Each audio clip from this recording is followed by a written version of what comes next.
Bienvenue à cette révision synthétique, un temps de récapitulation conçu pour raviver en nous l'essentiel des enseignements reçus. Colossiens 2, versets 16 et 17 constituent une réponse aux faux docteurs qui enseignaient que 1. Il est permis de se soumettre à la philosophie, aux traditions humaines et aux rudiments du monde. 2. Les nouveaux convertis ont l'obligation de se faire circoncire et d'observer les fêtes juives, les prescriptions alimentaires. 3. Il est acceptable de rendre culte aux anges. 4. Il est convenable de suivre des commandements humains, y compris des pratiques ascétiques. L'ascétisme étant une forme de discipline sévère et d'abstinence de tout plaisir et confort. Lisez Colossiens 2, versets 2 et 3. Tous les trésors de la sagesse et de la connaissance sont cachés en Jésus-Christ. Examinez Colossiens 2, versets 1 à 7. En rédigeant cette épître aux Colossiens, Paul a pour objectif de les affermir afin qu'ils puissent discerner les fausses doctrines et demeurer unis dans la charité. Paul et ses collaborateurs ont posé aux Colossiens un fondement biblique solide, ce qui les a aidés à rester ancrés dans la saine doctrine. L'apôtre les félicite également pour le bon ordre de leur assemblée. Nos églises ont besoin d'ordre dans notre culte rendu à Dieu et dans le choix de nos dirigeants. Consultez 1 Corinthiens 11, 1 Timothée 3, Tite 1. Lorsque l'ordre règne, la sagesse de Dieu se manifeste. Votre vie spirituelle a-t-elle besoin d'ordre? Lisez Colossiens 2, versets 6 et 7. Nous devons recevoir Jésus comme notre Sauveur et obéir à tout ce qu'il commande dans les Écritures.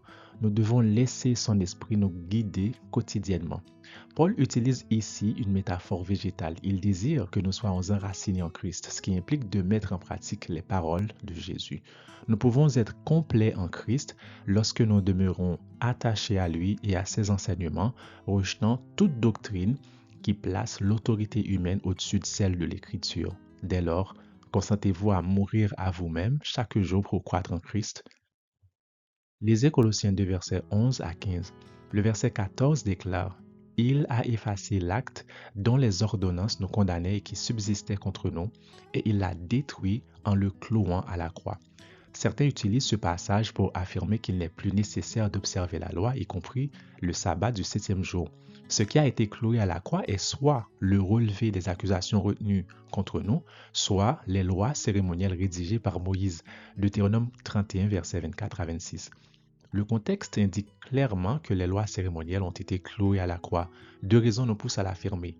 1. Dans le passage d'aujourd'hui, Paul mentionne la circoncision, qui était l'une des stipulations majeures de la loi cérémonielle, Lévitique 12, verset 3. 2.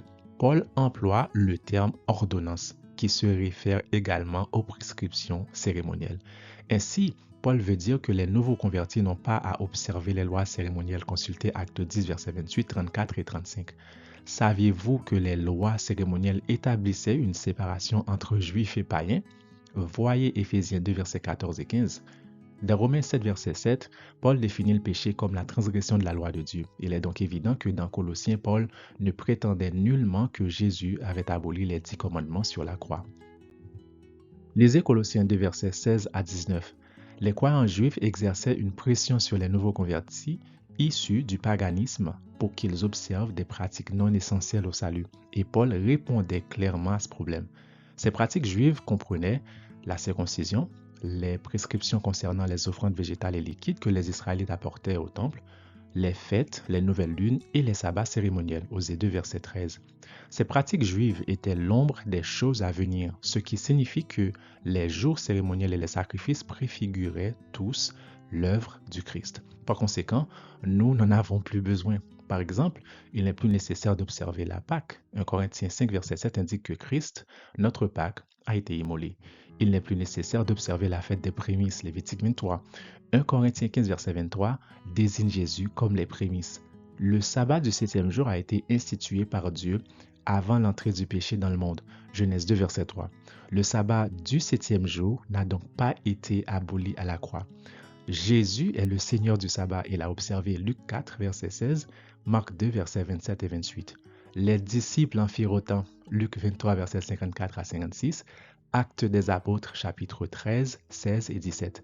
Le sabbat du 7e jour est éternel. Consultez Ésaïe 66, versets 22 et 23. Lisez Colossiens 2, versets 22 et 23. Nous devons cesser de nous soumettre à des enseignements humains. Toutes les lois cérémonielles ont accompli leur fonction. Dans Marc 7, versets 1 à 13, nous apprenons que les pharisiens avaient ajouté une multitude d'exigences à la loi de Dieu, la transformant en un fardeau pour le peuple. Cela pouvait entraîner les gens dans deux écueils. 1. Se croire supérieurs parce qu'ils observaient toutes ces prescriptions. 2. S'imaginer qu'ils méritaient le salut. Nous devons éviter ces attitudes aujourd'hui, mais surtout, nous devons être extrêmement vigilants quant à l'enseignement de ceux qui se prétendent docteurs de la Bible. Ellen White ajoute, de même qu'on essaya dans le temps de Paul de détruire la parole de Dieu, aujourd'hui beaucoup cherchent à la rabaisser par les enseignements du spiritisme, de l'évolution, de la théosophie et du panthéisme. Nous devons rejeter ces choses et méditer sur la Bible, la seule source de sagesse divine. Conquérant Pacifique, page 350-351. Abonnez-vous et recevez chaque semaine une synthèse de la leçon.